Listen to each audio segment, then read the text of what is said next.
প্রথম কোশ্চেনটা হলো শরীফুল আসলে 100% ফিট বলা যাবে না, কারণ আপনারা জানেন যে সেকেন্ড টেস্টেই ও আনফিট ছিল, যার কারণে প্রায় সিলেকশন প্রসেসে ছিল না বেস্ট 11-এ পাকিস্তানে। তারপরে যেটা হয়েছে সেই প্রসেসেই তাকে ফলো আপের মধ্যে রাখা হয়েছে, ফিজিও ট্রেনাররা তাকে লুক আফটার করতেছেন। সে 100% ফিট বলবো না টেস্টের জন্য, কারণ টেস্ট আপনি জানেন যে 15-20 ওভার বোলিং করতে দরকার হতে পারে, সামনে আমাদের টি20 খেলাও রয়েছে, সো সেটাও আমাদের ইম্পর্টেন্ট প্লেয়ার শরীফুল হোয়াইট বলের জন্য। সেই জায়গা থেকে যেহেতু 100% ফিট না, আমরা আসলে ওই রিস্ক জায়গাটায় যেতে যাচ্ছি না, বিকজ আপনারা জানেন যে টেস্ট স্কোয়াডে আমাদের এখন কমপ্লিট করার মতো বেশ কিছু প্লেয়ারকে আমরা রেডি করতে পেরেছি, এখন কিন্তু ফিট আছে। সো সেই জায়গা থেকে শরীফুলের ইনক্লুশনে আমরা রিস্কে যাইনি। হোপফুলি যদি সময়ের সঙ্গে সঙ্গে রিকভারি করে আসে টি20-তে ইনশাল্লাহ খেলতে পারবে। জাকের আলী অনেকের যে বিষয়টা আপনারা দেখবেন যে আমরা একটা জিনিস মাথায় রেখেছিলাম, কন্ডিশন এবং অপোনেন্ট। সেই জায়গা থেকে পাকিস্তানে আমরা 5 জন সিমার নিয়ে গিয়েছিলাম, এখানে আমরা সিমারের সংখ্যাটা কমিয়ে 4 জনে এনেছি এবং একজন ব্যাটসম্যানের সংখ্যা বাড়িয়েছি, মিডল অর্ডার স্পেশালিস্ট। আমাদের টিম কম্বিনেশন আমাদের মনে হয়েছে যে মিডল অর্ডার একটা অপশন বাড়ানো আমাদের দরকার, যেহেতু কন্ডিশন এবং আমরা বললাম অপোনেন্ট, সেই জায়গা থেকে আমরা মিডল অর্ডার অপশনটা বাড়িয়েছি। থার্ড পার্ট যেটা আপনি জিজ্ঞেস করেছেন, ওয়াই জাকির, এখানে আপনারা জানেন যে লাস্ট আমাদের সবগুলো প্ল্যানের মধ্যে দীপু ছিল। একটা জিনিস লক্ষ্য করবেন, দীপু যখন ম্যাচ খেলেছে আমাদের সাকিব এবং মুশফিক সবসময় অ্যাভেলেবেল ছিল না, কেউ একজন অনুপস্থিত ছিল, তখন কিন্তু দীপু ম্যাচগুলো অপরচুনিটি পেয়েছে এবং খারাপ ভালো মিলিয়ে খেলেছে, আমি বলবো না খুব ভালো খেলেছে বা খুব খারাপ খেলেছে। রিসেন্ট পারফরমেন্সটা আমরা এখানে জাস্টিফাই করেছি। দীপু অস্ট্রেলিয়ায় গিয়েছিল, আপনারা জানেন 2টা 4-ডে ম্যাচ খেলেছে, পাকিস্তানে 2টা 4-ডে ম্যাচ খেলেছে, খুব ছন্দে নেই। একটা প্লেয়ার আসলে যখন ইন্টারন্যাশনাল ম্যাচ খেলতে যাবে তার ফর্মটা খুব ইম্পর্টেন্ট। সেই জায়গা থেকে দীপু আমাদের ফিউচার প্লেয়ার এবং সামনে এনসিএলও শুরু হচ্ছে, সে সেটার জন্য রেডি হচ্ছে। দীপু আমাদের প্ল্যানের মধ্যেই রয়েছে, খুব কাছ থেকেই রয়েছে। পাশাপাশি জাকিরের যে বিষয়টা, জাকির কিন্তু প্রিভিয়াসলি যদি তার রেকর্ড দেখেন, এনসিএল, বিসিএল, লঙ্গা ভার্সনে তার রেকর্ডগুলো যদি দেখেন, সেখানে আপনি একটা আইডিয়া পেয়ে যাবেন যে সে লঙ্গা ভার্সনের জন্য খুব ইউজফুল প্লেয়ার হতে পারে। আনফর্চুনেটলি ইঞ্জুরির কারণে হয়তো আরও আগে ডেবু হয়ে সুযোগ থাকলেও হয়তো হয়নি, বা টিমে আসার সুযোগ থাকার সত্ত্বেও পারেনি। আর এখন রিসেন্টলি যেটা রিসেন্ট পাস্টে পাকিস্তানে আপনারা জানেন যে 172 একটা ইনিংস খেলেছে, চমৎকার একটা ইনিংস খেলেছে, লম্বা সময় ধরে খেলে। সব কিছু কনসিডারেশনে আমরা জাকিরকে একটু এক স্টেপে এগিয়ে গেছি। এই প্রশ্নের সেকেন্ড পার্ট যে আপনারা জাকের আলী অনেককে বিবেচনায় আনতেন, আপনি বললেন লম্বা ইনিংস রানের নিরিখে বা সময়ের নিরিখে ধরলে, বলের নিরিখে ধরলে অনেক বেশি লম্বা ছিল সাইফ। আপনারা সাইফের রাইট, লঙ্গা ভার্সনে সাইফের মতো একটা ব্যাটসম্যানকে কি আপনারা মানে ভবিষ্যতে ব্যাক করার চিন্তা করেন? অবশ্যই অবশ্যই, কারণ আপনি দেখবেন যে আপনি পজিশন ওয়াইজ প্লেয়ার পিক করাটা খুব জরুরি। আপনি দেখবেন যে সাইফ বেসিক্যালি ওপেনার, বা আমরা যদি বলি টপ অর্ডার 1, 2, 3 এইসব পজিশনেই খেলে থাকে। তো ওই পজিশনে আমাদের সাদমান, জাকির এবং জয় তিনজনই কিন্তু মোটামুটি রেগুলার প্লেয়ার আমাদের, এবং ফিট থাকলে যে কেউ খেলতে পারে। তো সেই জায়গা থেকে আমরা মিডল অর্ডার অপশনটাতে আমরা একটা অপশন বাড়িয়েছি, কারণ আপনারা জানেন যে এখানে আমাদের মিডল অর্ডার যারা খেলছে তাদের এই মুহূর্তে একটা ব্যাকআপ অপশন, বা আমরা যদি মনে করি মিডল অর্ডার সংখ্যাটা একটু বাড়িয়ে নিলে যে কোনো সিচুয়েশনে ডিমান্ড করলে সেটা ফুলফিল করতে পারে। সো সেই জায়গা থেকে আমরা মিডল অর্ডারের জায়গাটা বাড়িয়েছি, বিকজ ওপেনার আপনারা জানেন যে অলরেডি 3 জন রয়েছে, বাট সাইফও খুব আমাদের কাছাকাছি রয়েছে অবশ্যই।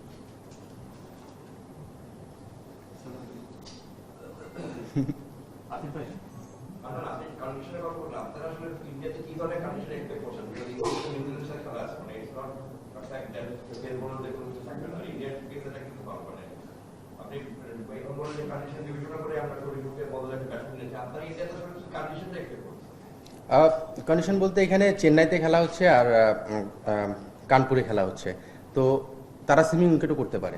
সো সেই জায়গা থেকে আমাদের অপশন রয়েছে, আমাদের 4 জন সিমার রয়েছে। আপনারা স্বাভাবিকভাবে আমরা 4 জন সিমার তো আর খেলার সম্ভাবনা খুব কম থাকে আমাদের টিম কম্বিনেশনে, সেখান থেকে হয়তো 3 জন সিমার খেললেও একজন ব্যাকআপ থেকে যাচ্ছে। বাট আমাদের ব্যাটিং লাইন আপটা একটু লম্বা করা হয়েছে, স্ট্রেন্থটা বাড়ানো হয়েছে, বিকজ আমরা জানি যে আসলে এই স্কোয়াডে 5 জন সিমার নিয়ে গেলে সেই জায়গায় আমাদের হয়তোবা এক্সট্রা সিমারটা দরকার নাও হতে পারে। আর যেহেতু আগের সিরিজে একটা কনসার্ন ছিল যে তাসকিন ব্যাক করেছে অনেকদিন পরে, সেখানেও একটা ব্যাকআপ অপশনের আমরা চিন্তা করেছি, বাট আলহামদুলিল্লাহ তাসকিন কিন্তু খুব ভালো ফর্মে রয়েছে বা রিদমে রয়েছে।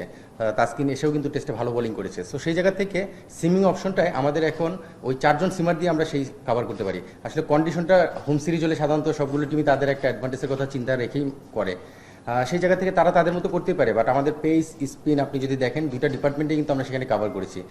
সো স্পিনও কিন্তু আমাদের তাইজুল এবং নাইম হাসান ম্যাচ খেলেনি, তারাও কিন্তু পাকিস্তানে ছিল, সাকিব মিরাজ ম্যাচ খেলছে। সো স্পিনটা আমাদের কিন্তু অলরেডি খুব ভালো একটা শেপে রয়েছে, সঙ্গে পেস বোলিং 4টা নিয়েও কিন্তু খুব ভালো একটা স্টেজে রয়েছে আমরা। সঙ্গে ব্যাটিংও আমরা চিন্তা করলাম যে একটা অপশন বাড়িয়ে নিলে প্রয়োজনে আমরা সেটা কাজে লাগাতে পারবো।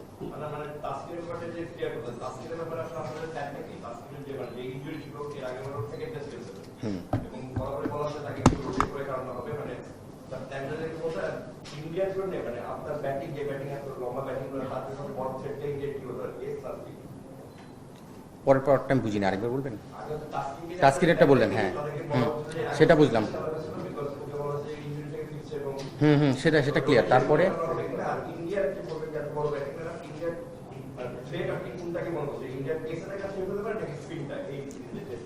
এটা আসলে ইন্ডিয়ার পেস বোলিংও যথেষ্ট ভালো, ইন্ডিয়ার যথেষ্ট ব্যালেন্স একটা দল, এটা স্বীকার করতেই হবে। তাদের পেস বোলিংও ভালো স্ট্রেংথ রয়েছে, স্পিনও ভেরিয়েশন রয়েছে, সঙ্গে স্পিনাররা কিন্তু ভালো অলরাউন্ডার। আমরা জানি যে জাদেজা রয়েছে, আশ্বিন রয়েছে, ইভেন কুলদীপ রয়েছে, আকসার প্যাটেল, তারা কিন্তু খুব ভালো স্পিন অ্যাটাক, সেটাও বলতে হবে। সো তাদের কম্বিনেশনটাও বেশ ভালো। তারা যেই কন্ডিশনে সাজানো উইকেট যেই ধরনের করুক না কেন, তাদের যেমন স্ট্রেংথ রয়েছে, আমরা মনে করি যে আমাদের সেই সমমানের স্ট্রেংথ রয়েছে স্পিন এবং পেসে। সো আমার মনে হয় যে সেটা আমি আসলে আলাদা করে বলতে চাই না তাদের পেস বা স্পিন। আর আপনি তাসকিনের যে ব্যাপারটা বললেন, তাসকিন অবশ্যই আমাদের যেহেতু সব ফর্মেটে এখন খেলছে, মানে আগে ছিল শুধু হোয়াইট বলে, এখন রেড বলে খেলা শুরু করেছে। সো এখানে ওয়ার্কলোডের একটা ব্যাপার থাকে এবং ফিজিও ট্রেনারদের সঙ্গে আমাদের এই কমিউনিকেশনটা রেগুলার হচ্ছে। তাকে কিভাবে আমরা ইউজ করব, কোন সময় কতটুকু ইউজ করা যেতে পারে, সেটা আমরা সময়ের সঙ্গে সঙ্গে ডিসাইড করব।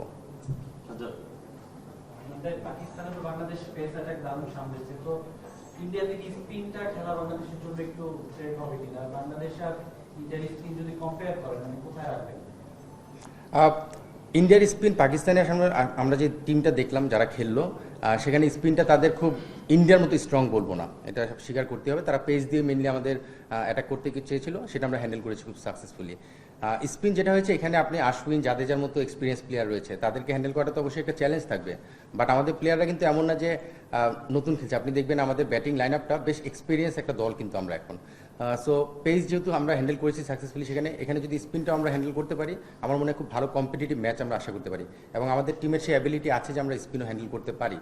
বাট অবশ্যই জাদেজা আশ্বিন পাকিস্তানের স্পিন অ্যাটাকের সঙ্গে কম্পেয়ার করলে বেশ এগিয়ে রয়েছে।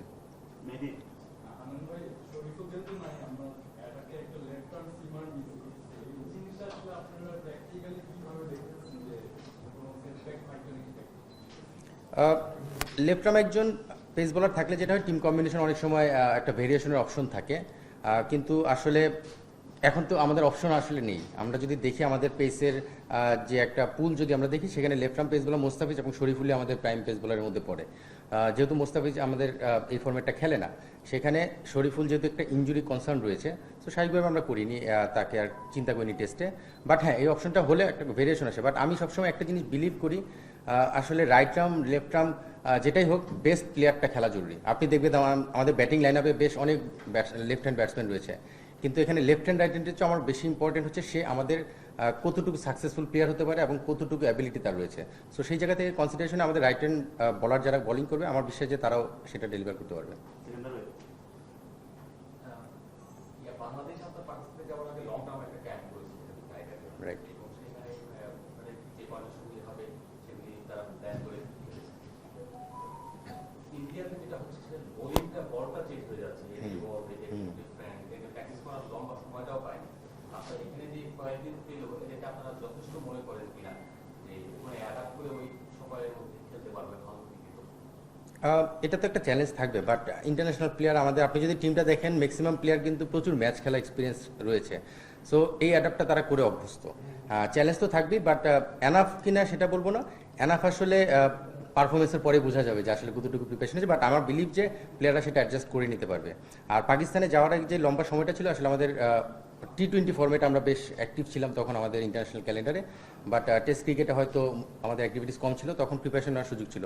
বাট এই সময়ের মধ্যেও কিন্তু প্লেয়াররা সে নিজেদের প্রিপারেশনটা নিয়ে নিয়েছে এসজি বলের মাধ্যমে। সো আমার বিশ্বাস যে তারা সেটাকে খুব সুন্দরভাবে হ্যান্ডেল করতে পারবেন।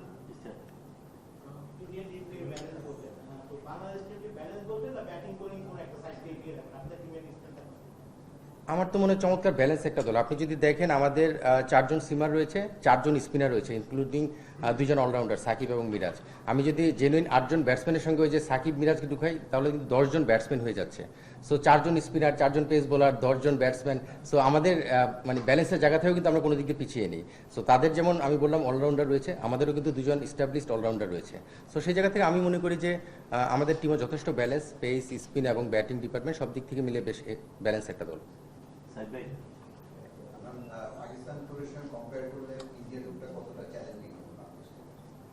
আহ, যথেষ্ট চ্যালেঞ্জিং হবে, কারণ আপনি আসলে পাকিস্তানে আমরা যদি দলটা দেখি যারা খেলেছে তাদের থেকে আমরা এক্সপিরিয়েন্স কিন্তু বেশ এগিয়েছিলাম। মানে ম্যাচ সংখ্যা যদি দেখি, প্লেয়ার কোয়ালিটি দেখি, তারা কিন্তু বেশ কিছু নতুন প্লেয়ার ছিল। বোলিং লাইন আপটাও যদি দেখি আমরা, তাদের কিন্তু ইন্ডিয়ার সঙ্গে কম্পেয়ার করলে আমি বলবো না যে তাদের সমমানের, বাট তারা রেডি হচ্ছে। সেখানে ইন্ডিয়ান যারা আমরা স্কোয়াডটা যেতে দেখেছি যথেষ্ট এক্সপিরিয়েন্স দল, মানে ওদের সব প্লেয়াররাই রয়েছে যারা টেস্ট খেলে। তো সেই জায়গা থেকে চ্যালেঞ্জটা কিন্তু ডিফারেন্ট থাকবে, সেটা অবশ্যই স্বীকার করতে হবে। আর ইন্ডিয়া ওয়ার্ল্ডের 1 নম্বর দল এখন, সো সেই জায়গা থেকে চ্যালেঞ্জটা তো ডিফারেন্ট হবেই। আর যেহেতু স্টাবলিশ দল নিয়ে খেলছে, চ্যালেঞ্জ থাকবে, বাট আমরাও কিন্তু এখন টেস্টে যথেষ্ট ব্যালেন্স একটা দল আমি বলছি, এবং এক্সপিরিয়েন্স দল। সেই জায়গা থেকে আমরা একটা ভালো পজিটিভ মোটিভেশন নিয়ে খেলতে যাচ্ছি। সো আশা করছি যে সেই চ্যালেঞ্জটা আমরা সুন্দরভাবে হ্যান্ডেল করবো। ভাই একেবারে কমন কোশ্চেন, সেটা হচ্ছে যে বলে চ্যালেঞ্জিং হবে, আমরা ব্যালেন্স তারা এগিয়ে থাকছে। বাংলাদেশ তো পাকিস্তানকে বাইরে ক্রস করলো, ভালো করলো, সবার এক্সপেকটেশন চলে এসেছে যে আমরা ড্র করবো, একটা জিতবো। আপনি কি মনে করেন যে সেই সম্ভাবনা বা সেটা কি সত্যি আছে কিনা, এবং যদি না হয় বা তাদের স্ট্রেংথ অনুযায়ী, তাহলে আপনি কিভাবে বলবেন বা সমর্থকদের কি মনে আছে? আসলে এখানে টোটাল কন্ডিশনটা চেঞ্জ, দলও চেঞ্জ, এবং র্যাঙ্কিংয়ের পজিশন থেকে বোঝা যাচ্ছে ইন্ডিয়া কতটা স্ট্রং দল। আমরা কিন্তু বেশ এগিয়ে এসেছি স্টেপ এগিয়ে যেয়ে। তো সেই জায়গা থেকে আমার কাছে মনে হয় চ্যালেঞ্জ থাকবে, বাট আমাদের দল কিন্তু এখন ইনএক্সপিরিয়েন্স বা আমরা ছোট দল বা আমরা ভালো করবো না সেটা বলার সুযোগ নেই। আমাদের দলে কিন্তু 150-200 করা প্লেয়াররাও রয়েছে, এবং তারা কিন্তু ফর্মে রয়েছে। একটা প্লেয়ারের সবচেয়ে ইম্পর্টেন্ট হচ্ছে তার ফর্মটা কেমন যাচ্ছে, সেই ফর্মটাকে কন্টিনিউ করার একটা চ্যালেঞ্জ থাকে। সেটা যদি তারা কন্টিনিউ করতে পারে, আমার মনে হয় এটা পসিবল। এবং কন্ডিশনটা এমন না যে লাইক আমরা অনেক সময় বলি যে বাইরে ইংল্যান্ড, অস্ট্রেলিয়া সেই ধরনের কন্ডিশন, সেরকম না। ইন্ডিয়া যে ধরনের কন্ডিশনে হোক না কেন, আমাদের সঙ্গে কিছুটা সিমিলারিটি রয়েছে। সেই জায়গা থেকে কন্ডিশন অ্যাডাপ্টেড যে ব্যাপারটা, সেটাতেও কিন্তু আমরা অ্যাডজাস্ট করতে পারবো। চ্যালেঞ্জ থাকবে, বাট আমি বলবো না যে একদম পাকিস্তানের সঙ্গে যতটা কমফোর্টেবলি আমরা ডোমিনেট করে উইন করে এসেছি, সেই কমফোর্ট জোনটা হয়তো থাকবে না, বাট ভালো খেললে অবশ্যই জেতা সম্ভব।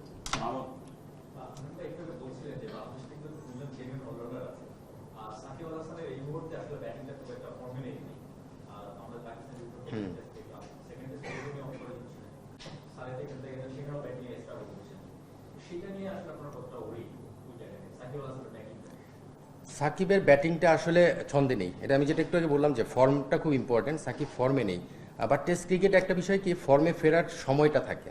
মানে আপনি T20 ওয়ানডেতে কিন্তু সেই সময়টা হয়তো থাকে না, রানের তাগিদ থাকে, ব্যাটসম্যানদের রান করার একটা তাগিদ থাকে, সময় কম থাকে। টেস্ট ক্রিকেটে কিন্তু সেই সময়টা থাকে। আমি বিশ্বাস করি সাকিব যেই মানের প্লেয়ার, আসলে একটা ইনিংসের ব্যাপার, একটু সময়ের ব্যাপার, সে যদি সেটা করে নিতে পারে সেই ফর্মটা ফিরিয়ে আনবে।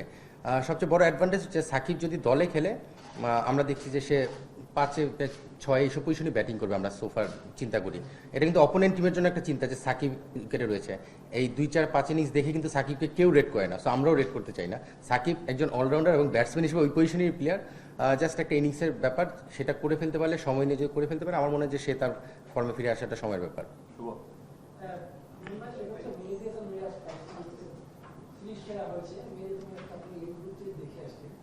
তার মধ্যে ব্যাটিং এর কৌশলটা কেমন, তাহলে উপরে ব্যাটিং করার দরকার আছে?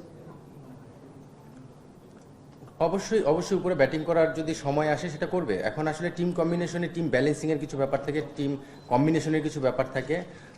সেই কম্বিনেশনে কিন্তু মিরাজকে ওই পজিশনে খেলতে হচ্ছে, এবং ওই জায়গায় যে একটা ইম্পর্টেন্ট রোল প্লে করছে, সেটাও আমাদের জন্য কিন্তু একটা পাওয়া। সো উপরে ব্যাটিং যদি দলের প্রয়োজন হয় অবশ্যই করতে পারে, সেটা কিন্তু সে প্রমাণ করেছে। সো মিরাজ তো আমাদের প্ল্যানের মধ্যে সবসময় থাকে, এবং সেটা যদি দলের প্রয়োজনে কখনো উপরে প্রয়োজন হয়, অবশ্যই ব্যাটিং করার অ্যাবিলিটি তার আছে, সেটা প্রমাণ করেছে। এখন টিম কম্বিনেশন যখন সাজানো হবে, তখন হয়তো যদি কোনো ম্যাচে মনে হয় যে তাকে উপরে ব্যাটিং করানোর প্রয়োজন, সেটা করা যেতেই পারে।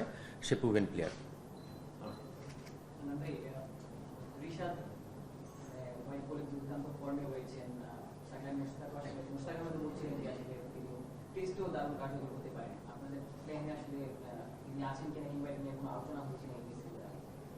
অবশ্যই প্ল্যানে আছে। আসলে লঙ্গা ভার্সন খুব বেশি এক্সপিরিয়েন্স নেই রিশাদের। আসলে T20-তে যেটা হয় 4 ওভার, ওয়ানডেতে 10 ওভার, টেস্টে খেলতে গেলে হয়তো যদি একজন মেইন বলার হিসেবে খেলে হয়তো 15-20 ওভার করতে হতেই পারে। সেই লোডটা এখনও তাকে আমরা নিতে দেখিনি, কারণ NCL খুব বেশি ম্যাচ খেলার সুযোগ হয়নি, এই ধরনের পরিমাণ বোলিংও তার করা হয়নি। সো আমরা চাচ্ছি যে সে লঙ্গা ভার্সনে ম্যাচ খেলে তারপরে টেস্ট টিমে আসুক এবং লঙ্কা ভার্সন যখন খেলবে তখন তার জন্য ইজিয়ার হয়ে যাবে, কারণ আসলে 4 ওভার 10 ওভার বোলিং করার 15-20 ওভার এবং ফিল্ডিং রেস্ট্রিকশন থাকে, সবগুলো ব্যাপার রয়েছে।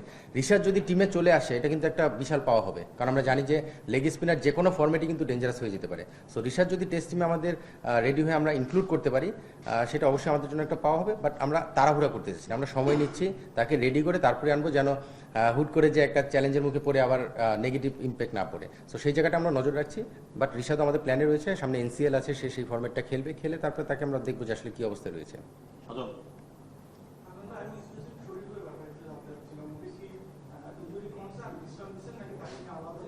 কোশ্চেন হয়েছে না, আর কোনো কোশ্চেন সজল তোমার? ওকে বাবাই আপনি গত বোর্ডের আমাদের আপনার সেশনে আসলো এবং নতুন একজন প্রেসিডেন্ট আপনার সেশনে আসলো, গত বোর্ডের বোর্ড প্রেসিডেন্ট করে নিশ্চয়ই দেখা যাচ্ছে বুঝাতে যাচ্ছে এই বোর্ড প্রেসিডেন্টের সাথে মানে কম্পেয়ার করতে বলা কিরকম ছিল, কোনো ছিল সিলেক্টর বলে না, ফারুক ভাই তো বেসিক্যালি ন্যাশনাল সিলেক্টর ছিলেন, তার আগে ফর্মার ক্যাপ্টেন ছিলেন, প্লেয়ার ছিলেন। সো ফারুক ভাই আসলে এই জিনিসগুলো খুব ভালোই বোঝেন।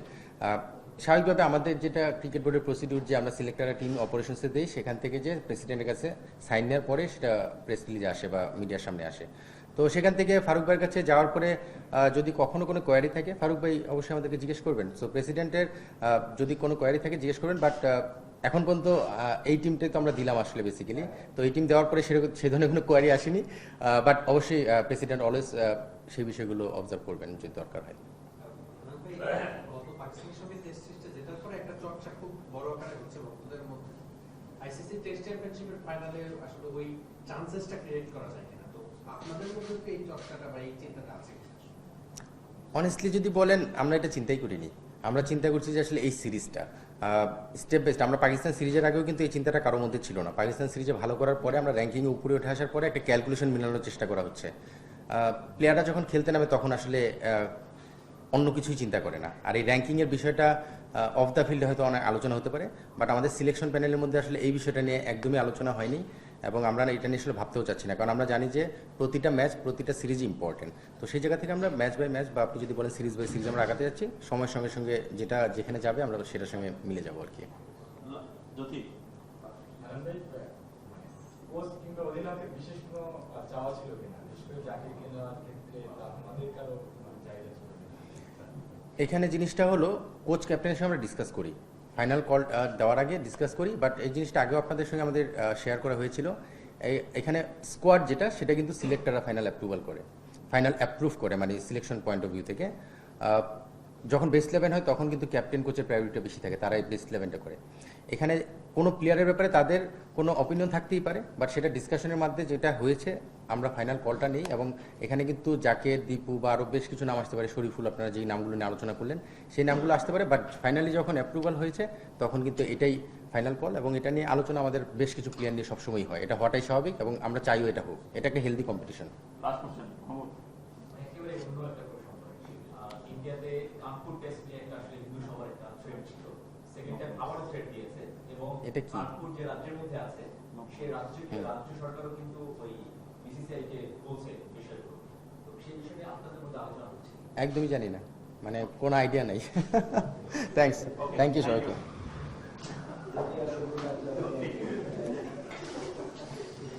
No idea.